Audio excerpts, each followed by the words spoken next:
Andrew Berry addressed a number of topics, and we'll be bringing those into play here tonight. And one of the ones that was very interesting was Baker Mayfield and, picking up that fifth-year option and then doing an extension. Andrew Berry talked about that today.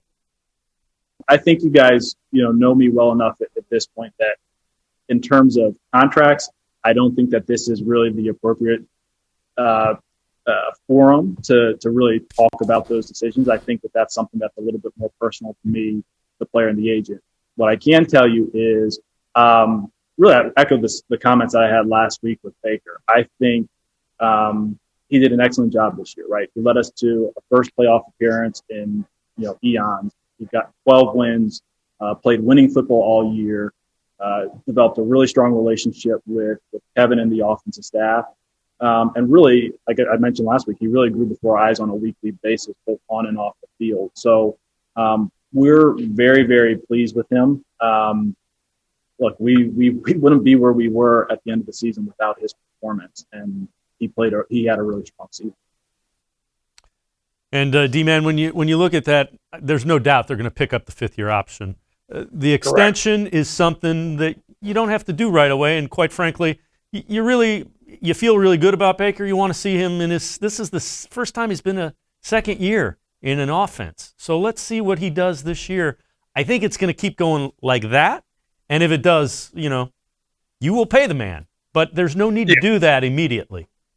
You're right, Dave. I liked what I saw from Baker Mayfield this year. He wound up in most metrics ranking in the top 12 at the very least in the NFL among his peers. So he's a guy that's worth investing in long term, at least as of now. You certainly pick up the fifth-year option. As you said, maybe you wait a little bit.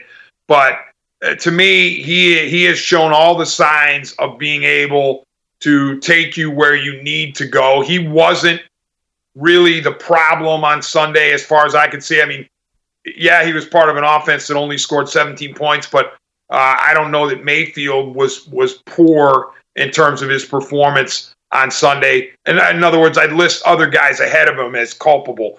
But, yeah, I like the Bake Show. I really do. The contract that's worth watching, Dave, in my opinion, is going to be Nick Chubb, because if you do invest in Baker and you think he's the man, you're going to pay him a lot. You're already paying Miles a lot for a while. And the question is, how valuable is Nick Chubb? I mean, we all like to say Chubb is all world. I'm not dumping on him just because he had a couple of drops or 3 drops in the Kansas City game. I'm simply saying that will the Browns proceed with caution where Nick Chubb is concerned when they look at, for example, what the LA Rams did with Todd Gurley and say, okay, the Rams, wound up regretting that. I think Nick Chubb is special, but I just wonder how much money you can allocate to running backs in today's game.